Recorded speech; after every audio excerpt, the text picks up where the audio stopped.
नमो अरिहन्ताणं नमो सिद्धाणं नमो आयर्याणं नमो वज्रायाणं नमो लोय सवसाहूणम्।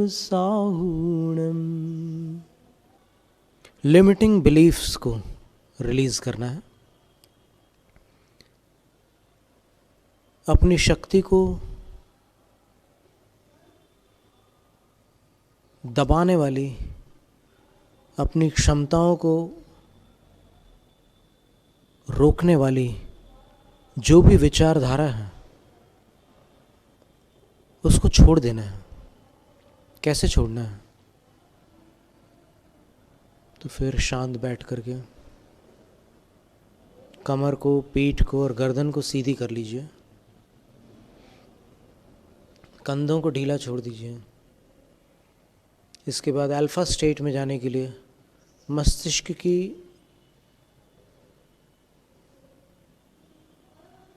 शांत तरंग में प्रवेश करने के लिए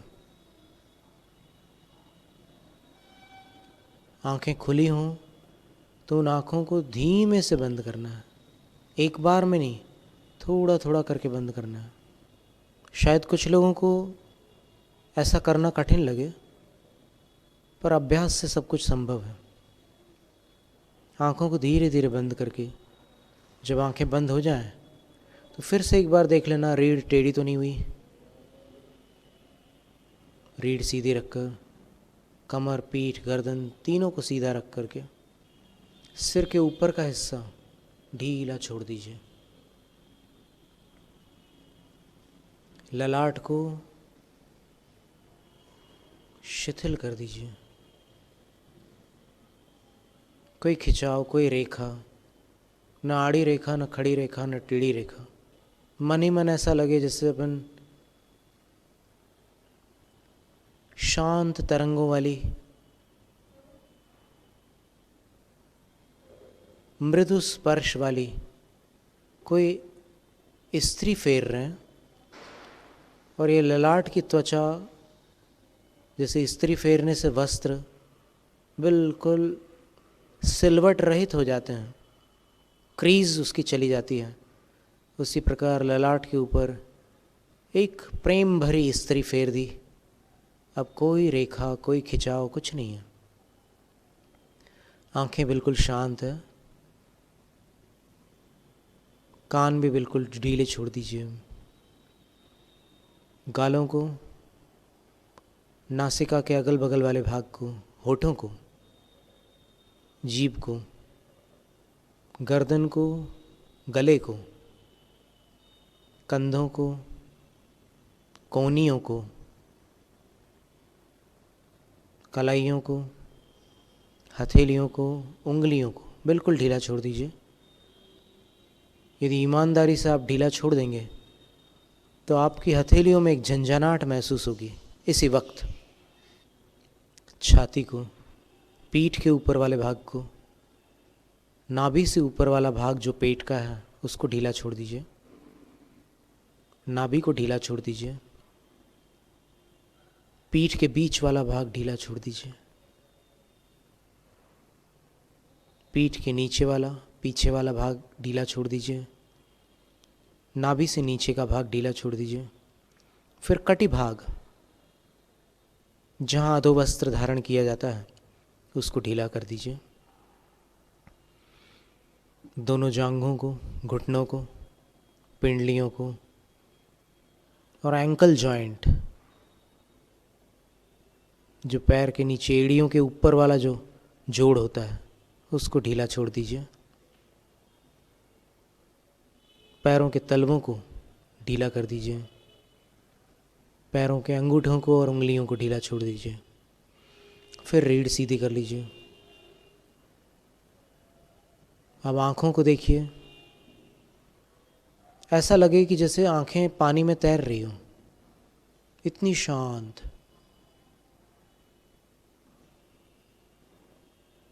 जीभ गले में तैर रही हो।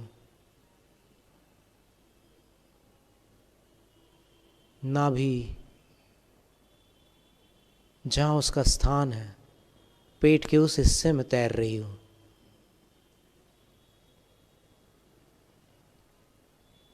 अब एक श्वास अंदर लेंगे, रिलैक्स। जितने भी खिंचाव है, जितने भी तनाव है, जितनी भी चिंताएं हैं, जितनी भी नकारात्मकता है, जितने भी घाव हैं, चोटें हैं, ठेस हैं, सब को ढीला छोड़ देना है सांस अंदर लेकर। और सांस छोड़ते समय रिलीज, उनको बाहर छोड़ देना है। फिर सांस अंदर लेते समय जो जो तकलीफ पहुंचाने वाली भावनाएं हैं उनको ढीला करके सांस भर ली। छोड़ते समय उनको सब को सांस के साथ बाहर छोड़ दिया। ऐसी 7 सांसें गिननी है। अंदर सांस भरी, मूलाधार चक्र से संबंधित, रूट चक्र से संबंधित जितनी नकारात्मकता है, जितनी ठेस, जितनी चोटें, जितने डर, जितनी पीड़ाएं, सबको ढीला कर दिया। सांस अंदर भर के फिर छोड़ दिया उनको, रिलीज। फिर दूसरी सांस स्वादिष्ठान चक्र, इससे संबंधित जितनी पीड़ाएं, जितनी नकारात्मकता, सारी चीज़ें ढीली कर दी। सांस छोड़ते समय बाहर। मणिपुर चक्र, नाभिका, इससे संबंधित जितनी नकारात्मकता सबको ढीला कर दिया। सांस छोड़ते समय बाहर। फिर हृदय स्थल पर अनाहत चक्र, हार्ट चक्र, सोलर चक्र के ऊपर सांस भरी, सब कुछ ढीला कर दिया। उससे संबंधित जो भी नकारात्मकता थी सांस छोड़ते समय बाहर। फिर गले में विशुद्धि चक्र, थ्रोट चक्र, सांस भरी, इससे संबंधित सब नकारात्मकता ढीली कर दी, बाहर छोड़ दी, रिलैक्स, रिलीज। फिर ब्रो चक्र, ललाट के भीतर 3 इंच अंदर, उससे संबंधित जितनी नकारात्मकता, पीड़ा, ठेस ढीली कर दी, सांस छोड़ते समय बाहर छोड़ दी। फिर सिर के ऊपर आधा बाहर आधा भीतर सहस्रार चक्र, क्राउन चक्र, सांस अंदर ली, उससे संबंधित नकारात्मकताओं को ढीला कर दिया, सांस बाहर करते समय उसको बाहर छोड़ दिया। अब पल भर के लिए शांत बैठना है। कैसा लग रहा है?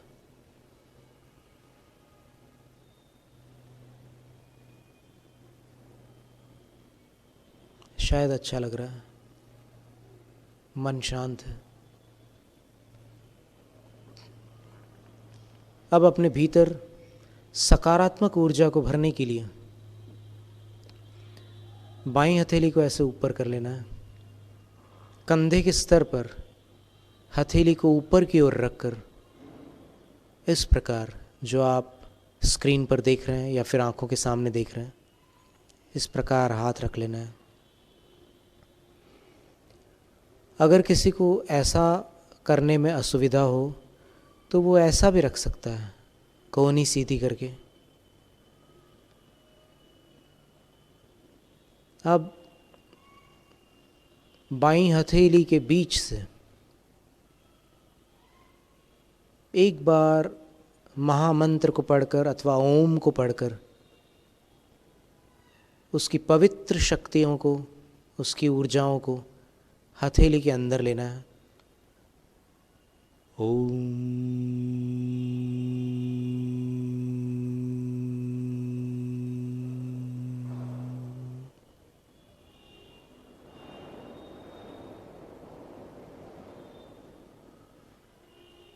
दूध के समान पवित्र ऊर्जा अथवा सफ़ेद बादल के समान पवित्र ऊर्जा इस हथेली से मेरे शरीर में प्रवेश कर रही है। पूरा शरीर उस सफ़ेद ऊर्जा से भर गया है और शरीर के अंदर की जो काली ऊर्जा थी, नकारात्मक ऊर्जा थी, वो अब इस हथेली को धरती के पास 3 इंच ऊपर नीचे की तरफ करके बैठना है और शरीर में श्वेत ऊर्जा भर रही है और हथेली से काली ऊर्जा बाहर जा रही है और धरती को छूकर वो वर्ण रहित होकर यहाँ वहाँ बिखर रही है। न्यूट्रल हो गई है। अब यहाँ से और सफ़ेद ऊर्जा आ रही है।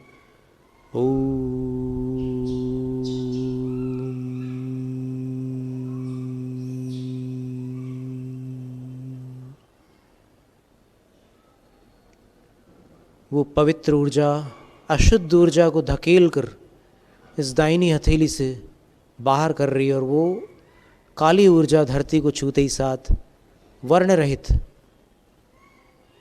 रंग रहित होकर बिखर गई है। एक बार और ओंकार का नाद करते हुए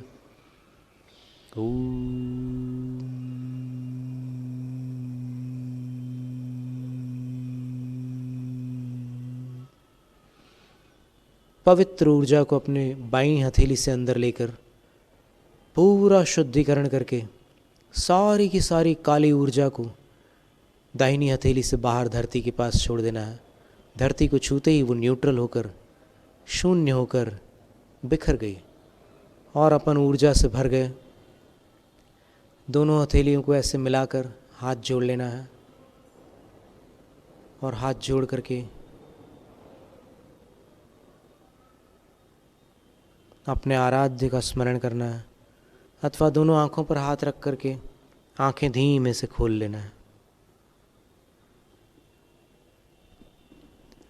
प्रति सप्ताह इस अभ्यास को करने से ऊर्जा का शुद्धिकरण होता है। आभा मंडल में जो अशुद्धियाँ प्रविष्ट हो जाती, कई बार बस में जाते हैं, कभी रिक्शा में जाते हैं, कभी और किसी गाड़ी में जाना पड़ता है, तो वहाँ अलग अलग तरह के लोग बैठे रहते हैं। उनकी ऊर्जा अपने आभा मंडल में मिश्रित होकर कुछ दिक्कतें पैदा कर सकती हैं। कभी कभी आप बिल्कुल अच्छे भले चंगे होते हैं और फिर अचानक आपको अच्छा नहीं लगता, खराब सा लगने लग जाता है, तो उस समय कोई ऐसी घटना होती है कि किसी ऊर्जा का सम्मिश्रण हो जाता है, और उस सम्मिश्रित ऊर्जा को बाहर करने के लिए बड़ी सुंदर विधि है। समझ में आ गया ना सबको? इस प्रकार से किया जाता है। धरती पर छूना नहीं हाथ को, सिर्फ ऐसे रख कर के इसमें से ओम की सफ़ेद ऊर्जा अंदर लेना है, और यहाँ से जो अशुद्ध ऊर्जा अंदर भरी हुई उसको बाहर कर देना है। ऐसे बहुत प्रकार की प्रक्रियाएं हैं जिनसे ये प्रक्रियाएं करके अपन शुद्धिकरण कर सकते हैं। एक बार पहले हमने एक डिस्क मेथड बताई थी। अलग अलग तरह की विधियां हैं, कॉम्बिंग मेथड भी होती है, अलग अलग तरह की विधियां होती है। तो ये शुद्धिकरण उपयोगी है, क्योंकि कई बार ऐसा होता है कि जैसे बोलते हैं कि नज़र लग गई, कभी बोलते हैं कि कहाँ से होकर आ गए तुम, वहाँ जाने के पहले तो बड़े भले चंगे थे, वहाँ से लौट कर बिल्कुल तुम्हारा दिमाग ही पलट गया। ऐसी भाषा का इस्तेमाल किया जाता है प्राय करके। तो उसमें ये रहता है ऑरा कंटेमिनेशन, अंग्रेज़ी में इसको कह सकते हैं, कि आभा मंडल का प्रदूषण। ये प्रदूषण नुकसान तो पहुंचाता ही है, पर ला इलाज नहीं है, इसका उपचार हो सकता है। और फिर अगर अपन ध्यान में बैठते रहें रोज़, तो फिर ध्यान से तो अपने आप बहुत सारा काम हो जाता है। पर ध्यान कैसे करना सब लोग पूछते हैं। वास्तव में देखा जाए तो कैसे करना ये कोई प्रश्न ही नहीं है, क्योंकि ध्यान की कोई भी अगर कोई विधि बताएगा तो वो विधि उसकी जो समझ में आई वो बताएगा। ज़रूरी नहीं है कि सब पर वो विधि एक विधि लागू हो जाए।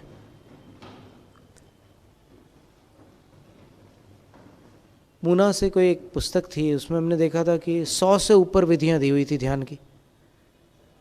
अब ज़रूरी नहीं कि सारी विधियों में से कोई भी विधि अपने लिए लागू हो जाए, अपने को खुद खोज करना पड़ेगी। वैसे प्राय कहते हैं कि बस हथेलियों को ऊपर रखना, घुटनों को लेवल रखना, ये सारी प्राथमिक स्थितियां बहुत सुंदर है कि आप शरीर को संतुलित बनाकर बैठिए। कैसे कि आप जब भी बैठो रीढ़ सीधी करके, तो आपको ये ना लगे कि बाईं तरफ वज़न ज़्यादा खिंच रहा है या दाहिनी ओर खिंच रहा है। ये उसकी पहचान है। अगर आप संतुलित बैठेंगे तो आपको लगेगा कि दोनों तरफ बराबर है, एकदम जैसे तराजू, उसका वो बीच वाला जो कांटा होता है एकदम ऐसे आ गया सेंटर में, ऐसा लगेगा आपको बैठकर। आप कोशिश करके देख लो। और अगर न लगे तो फिर आप थोड़ा सा आसन को परिवर्तित करके देख लो, थोड़ा पैरों को इधर उधर खिसका के आगे पीछे करके देख लो, अपने आप समझ में आ जाएगा। और इन संकेतों से आपको जब समझ में आ जाएगा कि अब ठीक लग रहा है, फिर अगर कोई ऊर्जा में खिंचाव लगे, क्योंकि शरीर का तो संतुलन हो गया, लेकिन ऊर्जा में कभी कभी ऐसा लगता है कि इस तरफ ज़्यादा ऊर्जा है, इधर कम है, तो फिर उसको आदेश दीजिएगा, अपने अल्ट्रा माइंड से आदेश देना कि ऊर्जा वहाँ से यहाँ आ जाओ, दोनों तरफ बराबर हो जाओ। और जैसे ही आप आदेश देंगे तो आप देखेंगे कि वहाँ से ऊर्जा ऐसे खिसक करके आ रही है, आपको फील होगा, और वो ऊर्जा इधर आ रही है। फिर थोड़ा लेफ़्ट राइट होने के बाद में फिर वो ऊर्जा ऐसे रुकेगी और आपको लगेगा कि एक स्थिरता आ गई। तब समझना कि ध्यान प्रारंभ करने का समय आ गया, और फिर प्रारंभ कर देना। और प्रारंभ करने में क्या करना है आपको, जिससे आपके मन को सुकून मिले, जिससे आपका हृदय शांत हो, जिससे आपकी आकुलता मिटे, ऐसे किसी भी बिंदु पर आप ध्यान लगा सकते हैं। आप आंखें बंद करके ओम का स्मरण कर सकते हैं, अथवा अपने सिर के ऊपर अपने ही हस्ताक्षरों में महामंत्र लिख सकते हैं, ओम का आकार बना सकते हैं।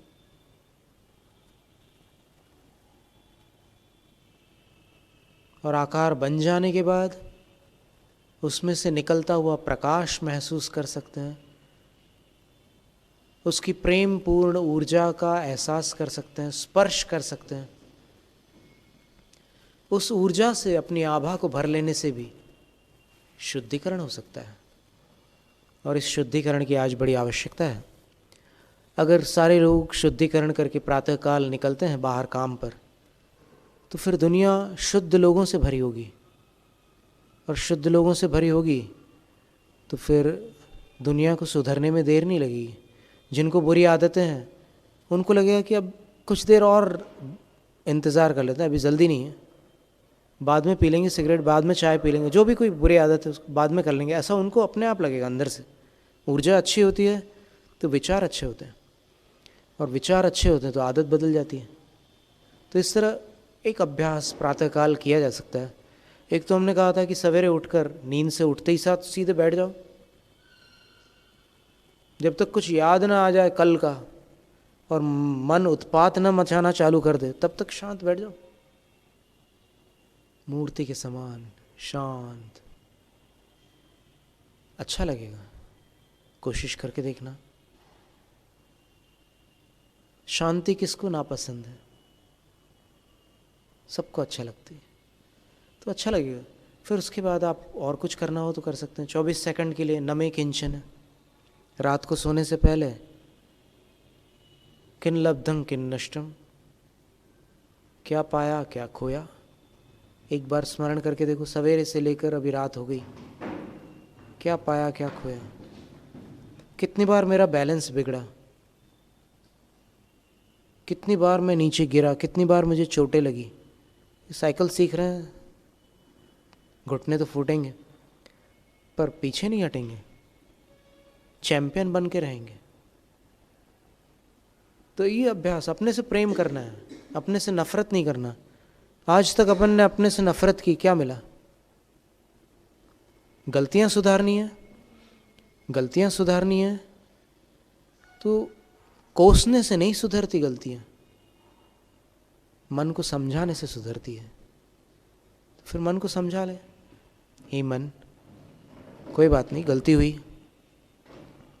मैं गलती को प्रोत्साहन नहीं देता, मैं पीठ नहीं थपथपा रहा कि गलती की, बहुत अच्छा किया। गलती के लिए तेरी पीठ नहीं थपथपाऊंगा, लेकिन तू गलती को जीत सकता है। अभी मैं प्रेरणा दूंगा, और जब तू जीत लेगा तब जरूर पीठ थपथपाऊंगा। शाबाश, बहुत अच्छा काम किया। मन बालकवत होता है, मन को क्या नहीं करना इसका आदेश नहीं दिया जा सकता, क्योंकि मन सिर्फ करना जानता है, नहीं करना जानता ही नहीं। और जितने लोग मन से कहते हैं कि ऐसा नहीं करना वैसा नहीं करना, वो जिंदगी भर नहीं करना में ही लगे रहते हैं और करते रहते हैं, वही करते रहते हैं जो नहीं करना। तो इस प्रकार ये मन को साधने की एक प्रक्रिया है कि मन से लड़ाई नहीं करना है, उसको समझा करके उस पर विजय प्राप्त करनी है। और मन के माध्यम से अपन इंद्रियों को भी जीत सकते हैं, असंभव नहीं है। जैनम जयतु शासनम, जैनम जयतु शासनम, जैनम जयतु शासनम।